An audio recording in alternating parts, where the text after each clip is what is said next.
I don't like number scores. I don't like using them.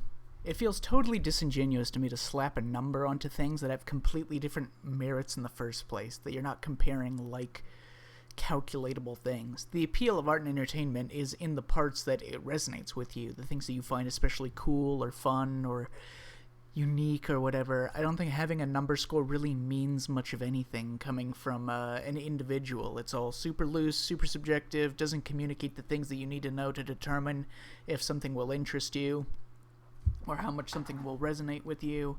It's kind of useless and leads to a lot of pointless bickering over whether or not one score should be higher or lower than another. If I'm going to assign number scores to games I've talked about before on the channel, I should break down the implications of a score. I think psychologically there is a certain connotation to number scores, differently than how I normally write reviews.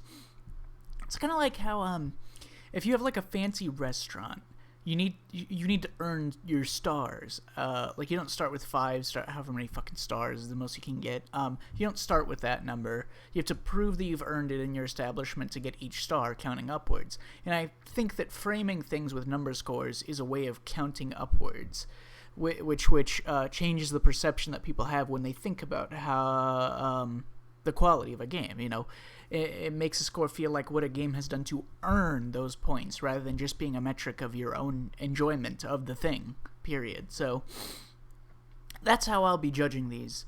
How much I think the game has earned its points rather than just what I personally, enjoy or don't about each title. Obviously, both things are subjective in the first place, but it's still a different perception. Let's go in reverse order of shit that I've talked about or mentioned in the channel. Right now I'm playing Tunic and Returnal. And I'm not done with them, but to put a number on them now, Returnal 7, I guess. I don't know. 6.5 sounds a bit too harsh. The game does have a lot of stuff in it. It has a cool score. It is, I don't have one of those rigid scoring systems, by the way, where I'm like, oh, 5 is an average. No, 7 for me is like a regular good game, just like most outlets will review something as. I think Returnal, some of the combat is a bit iffy.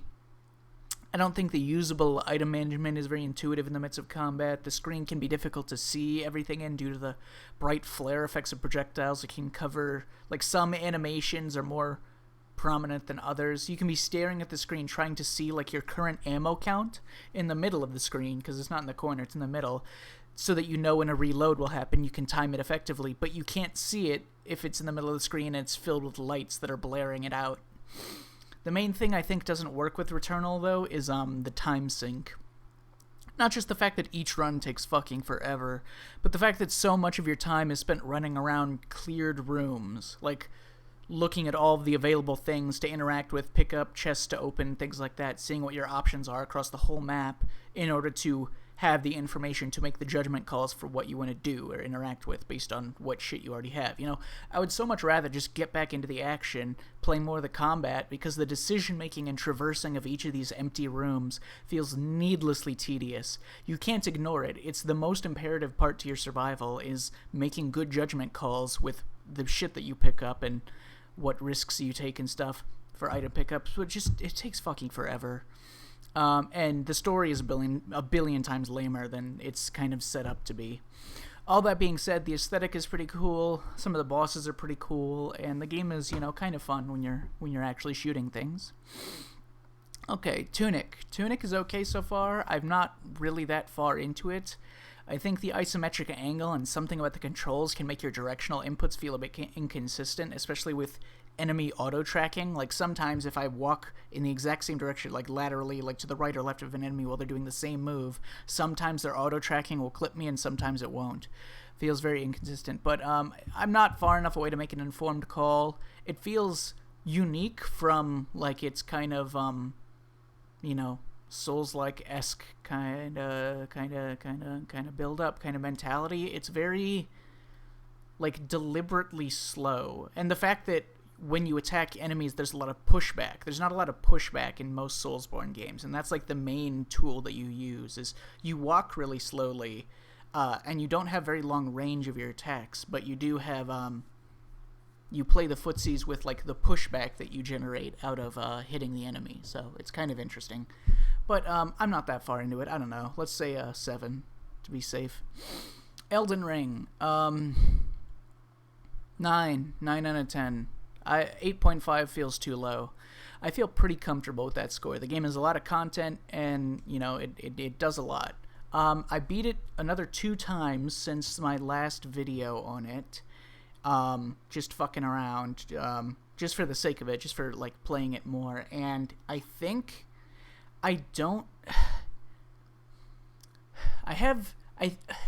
sometimes it's difficult to portray like or figure out what criticism or what problem that you have with something is most significant. So you kind of just have to keep experiencing something to see in a macro sense what is affecting your place more and more. So any of those like specific control even the things that are really blatant that I talked about in my review, like the roll buffering, like everyone hates the roll buffering, but anything with like the specific control critiques or anything like that, or animation, even the animations themselves, anything that contributes to like the lack of clear communication or the clunkiness of certain interactions or something, none of the I think the biggest issue I have that affects my play time, and not like a negative, I mean, but I think the game is kind of boring after the halfway point on replay a lot of the times. Like a lot of the time I would on my last 2 playthroughs, I would just, the idea of restarting the game is far more appealing than continuing to play on a current playthrough, because it's just like it's gonna be more of the same, like I'm gonna fight the next enemy, I'm gonna like fucking jump attack them over and over and over again, gonna fucking dodge the attacks to do this, whatever. I don't know, there's like more appeal to like the idea of restarting anew and having that path. You feel like you have more freedom early on in the game, whereas like later on you just have arbitrary things to complete or like very specific things you have to beat once you're at or around when you can go through the capital, Lanedale, fight Morgott, fight go past the rather linear section after that. I don't know, it feels a little bit different, and it feels more like I think the actual thing is there's a difference in player freedom from how people normally talk about the idea of player freedom and how I consider player freedom from a game design perspective. I think there is value in player freedom, but not in the way people talk about it. I think player freedom is like, in a very micro sense, moment to moment, like your ability to interact with the game as you please and not be constrained by anything. I think that's the main benefit. So if you have like a really open world game where you have like the freedom to go this way or that way or whatever, I don't consider that to be the exact same as player freedom. I think if you're in an individual situation, can you play it in a multitude? Can you just do whatever you want and make it work in that sense? So take like a cutscene, for example. Take like a cutscene, but that's technically still in gameplay. Like in like a lot of games do this, like FF7R or something. You have some segment where you're just forced to like walk alongside an NPC as they just spew dialogue at you, and you can't speed it up or anything like that. Like you're forced to interact with the game. If you just set the controller down and leave and go make a sandwich or something, the game won't progress. You have to walk alongside them and interact with it in certain ways and such. But like, you can't make it go faster. Like, you are constrained to only do what it's allowing you to do. Like, regardless of how you play it, you can't speed it up. And I think certain interactions in Elden Ring reflect the difference between that and something like Bloodborne. Like, I consider Bloodborne to be a very player freedom prominent game. You have a lot of meaningful choices moment to moment, and you can just do whatever you want. You're not beholden to the game in any particular way. But I feel more restricted in Elden Ring at or around or after the halfway point of like what my available options are. I feel more constricted in combat, where it's like I can just yesterday I was playing and I had a really like particular moment of annoyance where I was fighting one of the dungeon bosses or something, and by that point, I mean I was using a dual ultra greatsword, so my damage output was absurd. But this was not only like my damage output being absurd, but this was something that I'd skipped over, that I was now going back to farm or collect a certain item.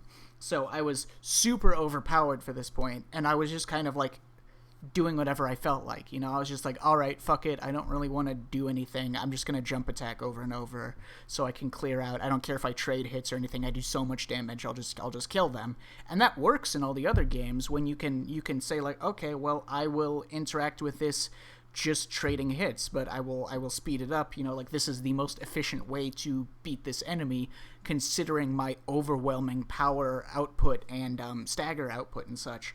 But yeah, I was fighting one of those like Azulus like curved sword ice guys or whatever in one of the dungeons at or right outside the Lanedale capital city, and I was just like kind of just going at him, jumping, attacking him over and over, and just like kind of avoiding attacks sometimes here and there, and it somehow, like in these interactions, I actually did get killed, and it was like an extreme spike of annoyance for me, because it's not like this was a challenging interaction. It's not like the boss was difficult in any particular way. I went in immediately and just slaughtered him in 20 seconds because of my damage output. But I was just like, wow, the game didn't let me play in that way. The other games would have let me play in that way, but I think the evasiveness of enemies is actually the thing that I think is the most irritating. Because when you swing at an enemy, and like tons of enemies, mobs or bosses have this in Elden Ring, they like do like some backstep or they like sidestep to the left or right or anything every time you hit them, and they have armor. Even if you clip them, they still do their movement and such, and it makes it really inconsistent to just continually deal damage to them as fast as possible. So it's just like and some enemies, I talked about this in my review, but this is by far and away the thing that I think affects the gameplay the most. Other than just the hit stun, which is a negative. But like even when you're already overpowered and you just want to fucking blaze through something because it's a waste of your time, it's not worth your time to put the effort into it. You're already so strong, but you still have to be beholden to like waiting for your opportunity to hit the enemy, which I find annoying. You don't have to wait in the other games to have an opportunity to land strikes. You don't have to wait for the enemy to like be fucking stationary and not just dodge your next hit or anything. You don't have to just wait on their fucking timetable. And I think that's the thing that bothers me the most. Because it does feel like I have much less player freedom and much less like there's only a certain number of ways that I can approach it without having some like speedrun-esque build. But anyways, yeah. 8.5 to 9 out of 10. 9 out of 10. We're going to 9 out of 10. Okay, next. Your Turn to Die. It has the bumpy exterior of an indie game for sure. It's it's not flawless, but it's really fun. It has a lot of merit next to its counterparts. That's a big point in its favor, is that in a lot of ways it has elements that surpass the kind of games that it's based on and in competition with. So, which is very impressive. So yeah, 8 out of 10. Let's say. Next, I talked about my channel. Life is Strange, True Colors. This game is super forgettable. It's in this instance, I have to ask the age-old question. What is worse? Something that is clearly bad and stupid, or something that is just boring and you won't remember? If I were to judge it based on how much it earns its score, I don't know, 5 out of 10. Let's go with that. I don't think I talked about this ever on the channel, but I kind of read out scripts, but I didn't have that much to say. Fucking, Subverse. I guess I'll do all the adult games at once. Subverse is in early access or whatever the fuck it counts as now, but right now it's pretty rough. It's only, like, its strongest point is that it has cool CG cutscenes in the main story. It looks good. It has cool, like, flashy action scenes and such. But I don't think most of the cast feel like they have, like, grounded charm to them. The whole game is basically Borderlands comedy, like Borderlands 1. Almost every character is always treating everything in the story as a joke, but again, it's Borderlands comedy. It's not very funny. So there's very little to root yourself in. The character, like, it's just, like, being crude, and then that's the entire joke. The characters don't feel like they care about anything in the narrative, and they're just making cringy quips all the time. And they just try to shove in really forced, ham-fisted, like, bonding scenes sometimes, very rarely, but then it doesn't work because it doesn't feel genuine. And the gameplay, there's 2 sections of gameplay, and they're both unfun in different ways, or boring kind of long-term. So yeah, 5 to 5.5 out of 10, I guess. Okay, Honeypot the First, Honeypot 1. Loved this game. Shining beacon of great character writing in this style of storytelling. Great delivery, fun gameplay that stays engaging. Again, due to your ability to play it at your own pace, you can speed it up or slow it down at your leisure. The story and characterization is also engaged at your pace, so the game is very flexible to how you want to enjoy it. It melds gameplay and storytelling really well. A lot of clever characterization bits that are layered in the gameplay mechanics themselves. I love the whole cast, love the balance of the cast, love the game. Really good. 8.5 out of 10, I guess. Obviously, it's a personal favorite of mine. Okay, next, Honeypot II. It exists. I want to like it more than I do, but whenever I try to give it another shot, I just run into all the same issues and lack of compelling stuff. That was the reason why I criticized it in the first place. The gameplay feels like more chore-like than the original, even though it's more complex. It's more long-winded, like you can't engage with it at your own pace as much. You have to slow down and kind of map out the complexities. The character writing is just not there. The dialogue is not there for most of the game, at least. Some lines are okay. The only thing you really have to appreciate moment to moment is the art and music. That's the only strong element, just kind of the vibes. And sometimes the gameplay feels satisfying, but it also gets really exhausting over time because there's so fucking much of it, and it takes longer than the first game. So yeah, 6.5 out of 10. It does have really great art and music. Okay, Being a Dick. It's a blessing to the earth. I can't recommend it enough. I don't know what to score it, man. Like, it isn't finished yet, just like Your Turn to Die isn't. This is probably a scenario where my perception of what the game does to earn its score would differ greatly from how fun it is to actually play, you know? Like, I would obviously say it's my favorite, but I'm going to give it like an 8 out of 10. It isn't the most polished thing ever. Not every section is equally engaging. It has some passable gameplay segments.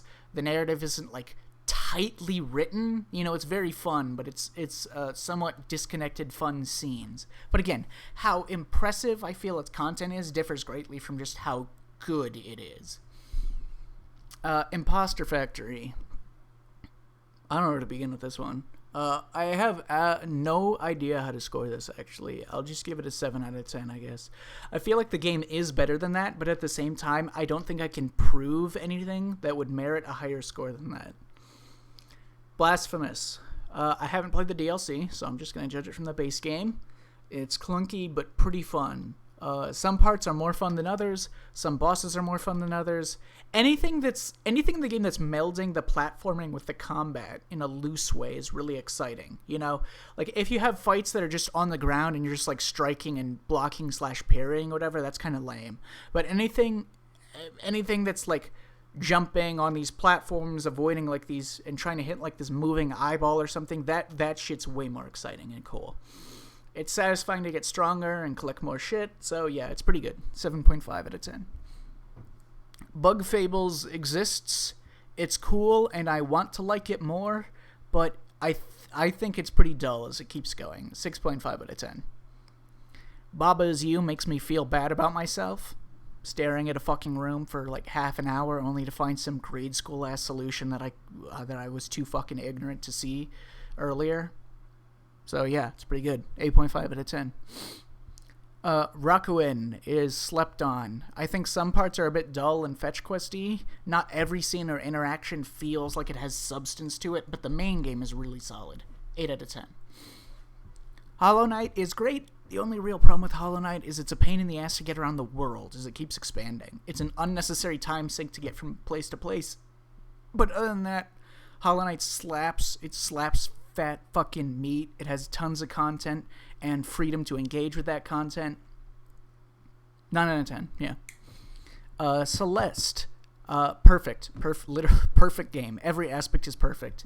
So much content, freedom to engage with the content in countless unique, fun ways, and extra challenges. Great gameplay, great story, great art style, great music, all of which melds together and is balanced really well. It all feels nothing feels intrusive on the player's experience. 10 out of 10. Perfect Vermin. This is another one where the score and the experience differ a lot because it's so short and has so little content. It feels very disingenuous to give it a higher score, but the content is great. It's barely a game. The offsetting factor of this is that it's also free. It doesn't cost you money to play it, so I don't know. It's good. It's very good, but I don't know. I guess I'll give it a 7.5 out of 10. Nioh 1 and 2. I don't know. I have no differing opinions between the two. I played both games, and they feel the exact same way to me. I don't think the experience changes between the games much at all. They have content, I guess. You know, I'm not a big fan of these games. I think they get really repetitive with tons of copy and pasted levels and monsters, especially. So many copy and pasted monster fights. You fight the same fucking encounter like 100 times across all the missions. But some of the game is fun and feels good, I guess. There's a fair amount of content and options while playing, even if it does get really old. So, 7 out of 10. I feel like that's being generous. Last of Us 2. I mean, this game is really beholden to you, the player. You know, you get out what you put in for the narrative, for the gameplay especially. The whole thing is extremely well polished. I would say 9.5 out of 10. Hades slaps. Now, personally, I think the storytelling is very weak in this game. Like, if I were to map out how I think the entire appeal structure of the game works, it would work better if the story was better. But, like, a lot of the game is built to motivate you around collecting story bits, but I think that the characters are boring archetypes and they're tired tropes and the story's unengaging and doesn't have very much genuinely fun or interesting to tell you with its storytelling. Almost all the character interactions you earn. So yeah, that's a big part of the game. If that aspect was better, more of the structure of the game would flow perfectly, since you'd be motivated by the character interactions, but instead, that aspect feels very generic and uninspired. The game as a whole still rocks, though. 9 out of 10. FF7R. This is by far the funniest game I'll be talking about on this list, for obvious reasons, but for this, there's a monumental difference between what I think the game earns in point-wise and how I feel while thinking about it or playing it. If I combine the base game with the Yuffie DLC, which has some very important improvements to the combat, the score should be pretty high, I think. I can't talk about this game much more than I already have. Except to say that I think the gameplay is clunky but really fun. There's a fun game in the core design. The writing almost entirely sucks. The game has a ton of inconveniences and annoyances in both aspects. Time wasting, forced slow-ass cutscene bullshit, walking segments, slow-ass animations, climbing ladders or whatever, obnoxious traversal around the world or anything, shitty side quests. But when you're speccing your character's loadout with your cool, materia choices, when you're actually in a lot of the combat encounters, the game is quite fun. 8 out of 10. 13 Sentinels. This is one where I think my feelings while playing the game are appropriate to the level of respect I should show for its accomplishments, unlike some of the other ones that I feel more negatively to. I'll give this a 3 out of 10. Game has pretty much nothing going for it. Boring-ass, contrived-ass story that is needlessly long-winded and is more comprised of convenient plot devices than actual writing. Generic copy-and-paste trope characters, shit gameplay. It's filled with a ton of references, but unlike something that's meta, that evolves what references it uses and builds off of, it's just a lazy, shitty story that just rips existing ideas and just shoves them into this plot without does the laziest fucking job ever of trying to just glue them together with Elmer's glue.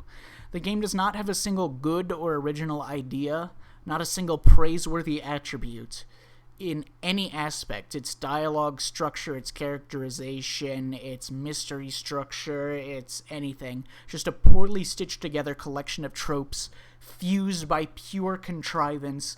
Its only even approach at writing is to try to hide from you how much the story is illogical and filled with plot holes and contrivances. Persona 5. I haven't played enough of Royal to get hardly any of the content that Royal has that's unique from the original, although my assumption would be that it's not very good. I don't like that kind of remake. Maruki might be the shittiest character I've ever seen in any story. But whatever. Anyways, base Persona 5, 8.5 out of 10. Okay, Deathloop is okay, I guess. It's pretty forgettable, to be honest, especially compared to what I thought it would be at first. Like, I thought you would have a lot of flexibility, and the onus would be on you, the player, to complete tasks and levels in, like, a timely fashion and improve your efficiency and, like, memorize and learn things and shit. But instead, it's, like, it's just mission-based. Like, it's just, like, a less engaging Dishonored, You have infinite time during each mission. You just get permanent benefits. I thought it would be kind of like Pikmin 1, where you go into a day or something, and you have to be efficient with your shit. You have to complete as much tasks as possible. You have to decide where to go and how to be efficient with your time once you get in there. I thought it would be like Pikmin 1, but it's not. It's much less interesting. So, 6.5 out of 10. And Yakuza. Yakuza 7 is okay, I guess. It has some charming stuff in it. Combat is kind of ass, but it's not horribly boring. It's entertaining enough, I guess. 6.5 out of 10.